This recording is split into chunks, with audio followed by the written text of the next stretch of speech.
गुरुचरित्र हा ग्रंथ अत्यंत लोकप्रिय असून दत्त संप्रदायिकांनी त्याला वेदाची मान्यता दिलेली आहे. या ग्रंथाचे 52 अध्याय असून ओविसंख्या 7491 इतकी आहे. काही ग्रंथात 53 अध्याय आहेत व त्यांची विभागणी ज्ञानकांड, कर्मकांड आणि भक्तिकांड अशी केली आहे. दत्तावतार श्री नृसिंह सरस्वती यांच्या प्रेरणेनेच गुरुचरित्र लिहिले गेले.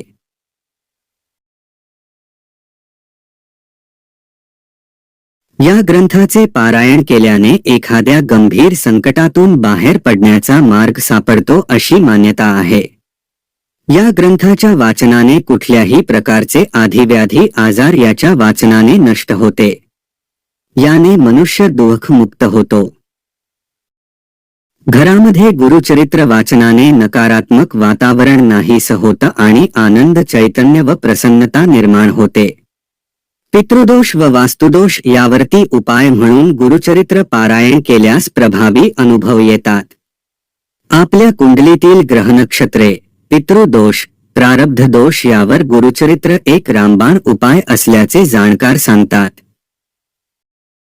जो कोणी भक्त वरील नियमांचे पालन करून गुरुचरित्र पारायण सेवा करील त्यांना भूत, दुष्ट, वाईट आत्मा यांची भीती वाटणार नाही आणि त्यांना भगवान दत्तात्रेयांकडून पुण्यप्राप्ती आणि चांगुलपणाचे आशीर्वाद प्राप्त होतील आणि त्यांचे जीवन आनंदी होईल.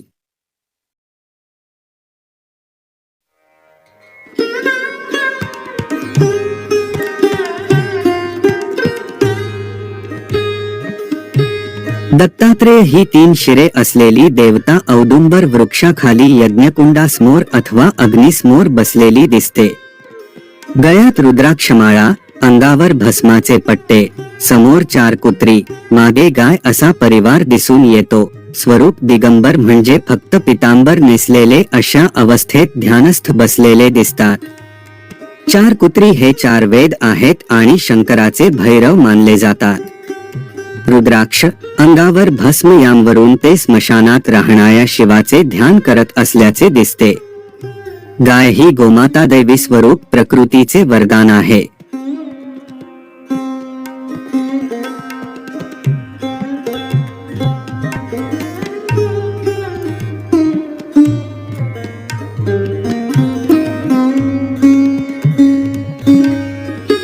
दत्तात्रेय हा देव आहे जो दैवी त्रिमूर्ती ब्रह्मा, विष्णू आणि शिव यांचा अवतार आहे. दत्त या शब्दाचा अर्थ दिलेला आहे. दत्ताला असे म्हटले जाते कारण दैवी त्रिमूर्तीने गुरु अत्री आणि माता अनुसूया या ऋषी जोडप्याला पुत्राच्या रूपात दिले आहे. तो गुरु अत्र्यांचा पुत्र आहे म्हणून त्याचे नाव अत्रेय आहे.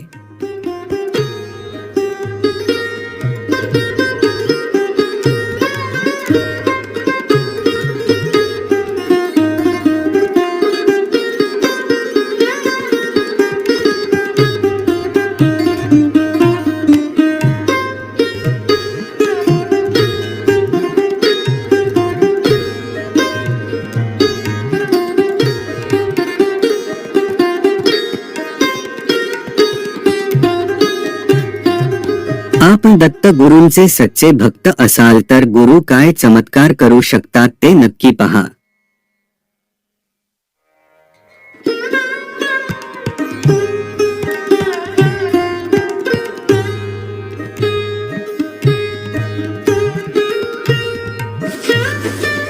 श्री गुरुचरित्र कथासार अध्याय 46. श्री गणेशाय नमः. सिद्ध सांगतात श्री गुरूंचा मुक्काम गाणगापुरातच असताना दीपावलीचा सण आला. दीपावलीच्या दिवशी श्री गुरु आपल्या घरी भिक्षेसाठी यावेत अशा सदिच्छेने अनेक भक्त शिष्य त्यांना निमंत्रण देण्यासाठी वठात आले. त्यामध्ये श्री गुरुचे 7 परम शिष्यांनी सद्गुरूंना आगत्याचे निमंत्रण दिले. ते 7 शिष्य 7 भिन्न भिन्न गावांचे रहिवासी होते. प्रत्येक जण श्री गुरूंच्या चरणावर मस्तक ठेवून त्यांची विनवणी करत होता. त्या 7 जणांना श्री गुरु म्हणाले, मी तुमची मनोकामना समजू शकतो, परंतु एकाच दिवशी एकाकडेच जाणे शक्य होईल. सर्वांकडे कसे येणे जमणार? हवे तर पुढच्या वर्षी दिवाळीला दुसऱ्याकडे येईल. त्याप्रमाणे मी या वर्षी दिवाळीला कोणाकडे येऊ, पुढच्या वर्षी कोणाकडे येऊ, ते तुम्ही एकत्र येऊन आपसात विचार करून ठरवा. मी तर तुमच्या सारख्या भक्त मंडळीच्या शब्दाबाहेर नाही.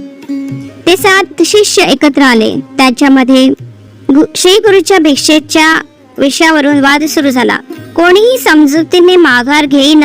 प्रत्येक जण श्री गुरु यावर्षी माझ्याचकडे आले पाहिजे म्हणून म्हणू लागला. वाद मिटण्याची चिन्हे दिसेना तेव्हा श्री गुरु म्हणाले, अरे असे आपसात भांडू नका, आम्ही तुमच्यापैकी एकाकडे निश्चित येऊ. तेव्हा सर्वजण म्हणू लागले, श्री गुरुदेवा, श्रीमंत गरीब जवळचा लांबचा लहान मोठा असा भेदभाव पक्षपात करू नका, दुर्बळ म्हणून उपेक्षा करू नका. सर्वांनाच आपण येण्याची वचन देता, आम्ही आपल्या येण्यावर विश्वास कसा धरावा. मग श्री गुरूंनी एका शिष्याला स्वतंत्रपणे आत बोलावून घेतले व त्याच्या कानात सांगितले, आम्ही तुझ्याकडेच येणार आहोत, पण ही गोष्ट दुसऱ्याला कोणाला सांगू नको. शांतपणाने घरी निघून जा. शिष्य आनंदाने घरी गेले. याप्रमाणे 7 शिष्यांचे समाधान करून स्वामी बसले असताना मठातले ग्रामस्थ म्हणू लागले, स्वामी, दिवाळीला आपण गाणगापुरात नाहीत असे आम्ही ऐकले. वास्तविक दिवाळीला आपण ग्रामभक्ताकडेच भिक्षेला आले पाहिजे. स्वामी म्हणाले, प्रिय भक्तांनो, मी दिवाळीच्या दिवशी गाव सोडून कुठेही जाणार नाही. आपण अजिबात चिंता करू नका. हे स्वामींचे वचन ऐकून ग्रामस्थ संतुष्ट झाले. दिवाळीच्या पहिल्या दिवशी धनत्रयोदशीला श्री गुरूंनी आपल्या शरीरातून आणखी 7 शरीरे निर्माण केली. आपल्या 7 शिष्यांच्या घरी एकेका रूपाने ते भिक्षेसाठी गेले. भिक्षा म्हणून मिळालेले जे काही पदार्थ होते ते घेऊन ते मठात आले. ती 7 गावे गाणगापुरापासून दूर असल्याने सद्गुरूंनी 8 रुपये घेतली. ही गुप्त गोष्ट कोणाला कळली नाही. गाणगापुरातही भक्तांच्या घरी ते भिक्षेला गेले. भक्तांनी मनपूर्वक त्यांची सेवा केली, त्यांची पूजा केली. श्री गुरूंनी त्यांची भिक्षा स्वीकारली. त्यांचे दिवाळीचे दिवस त्यामुळे आनंदात पार पडले. त्यामुळे कोणालाही शंका आली नाही की श्री गुरु याच दिवशी दुसऱ्याही गावात जाऊन भिक्षा स्वीकारून आले आहेत. काही दिवसांनी कार्तिक महिन्यातील पौर्णिमेला दीप आराधना करण्यासाठी आजूबाजूंच्या सर्व गावोगावचे शिष्य मंडळी गाणगापुरास मठात आले. तेव्हा त्या निमित्ताने परस्परांच्या भेटी झाल्या. प्रत्येक शिष्य आनंदी दिसत होता. एका शिष्याला श्री गुरु आपल्याकडे दिवाळीसाठी भिक्षेसाठी कसे आले, घरातील सर्वांनी त्यांची कशी पूजा केली, सेवा केली याचे रसभरीत वर्णन केले. ते ऐकून दुसऱ्याने श्री गुरु माझ्याकडे आले होते असे सांगितले. श्री गुरु दिवाळीला माझ्याकडे आले होते असे प्रत्येक जण म्हणू लागला. त्यांनी दिलेला प्रसाद दाखवून इतरांची खात्री पटवू लागला.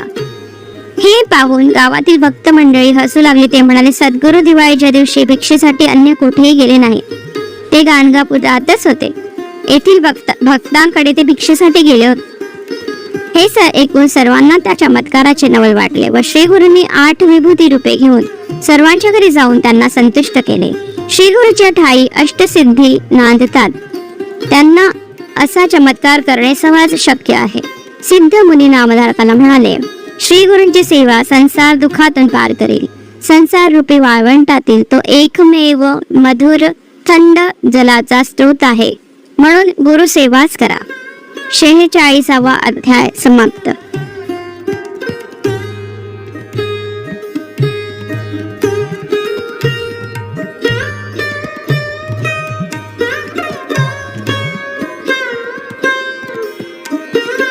तुम्हाला हे श्री गुरुचरित्र कथासार कसे वाटले ते कमेंट बॉक्स मध्ये नक्की सांगा, म्हणजे आम्हाला श्री गुरुचरित्र कथासारवर आणखी व्हिडिओ बनवण्याची प्रेरणा मिळत राहील. कृपया चॅनलला सबस्क्राईब करा आणि सूचना